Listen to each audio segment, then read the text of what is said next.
Israel के West Bank के Zenin शहर में इजरायली सेना लगातार चरमपंथियों का सफाया कर रही है।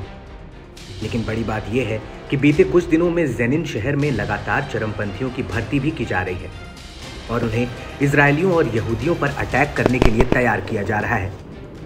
यहाँ तक कि उन्हें इसके लिए मोटी तनख्वाह भी दी जा रही है। इस सब के बीच फिलिस्तीन का चरमपंथी संगठन हमास है।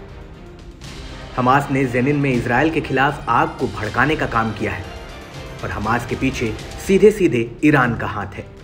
ये बात पहले ही खुलकर सामने आ चुकी है कि ईरान हथियार से लेकर पैसों तक सब कुछ वेस्ट बैंक में सप्लाई कर रहा है और वेस्ट बैंक के लिए ईरानी सेना ने इंचार्ज जनरल ने ये बात खुद कबूल की है।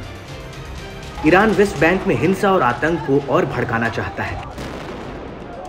इजरायली डिफेंस फोर्स के गाजा के लिए कमांडेंट ने खुद ये आरोप लगाया है कि वेस्ट बैंक में हमास और ईरान पैसों की सप्लाई कर रहा है। हालांकि उन्होंने ये साफ कर दिया कि इजराइल उन सभी के खिलाफ कार्रवाई करेगा जो इजराइल के खिलाफ है, भले ही वो जहां भी हो। आपको बता दें कि 3 जुलाई 2023 को इजराइल ने जेनिन में ड्रोनों से हमला किया था और हजारों की संख्या में इजरायली सैनिक पहले ही जेनिन में उतर चुके हैं।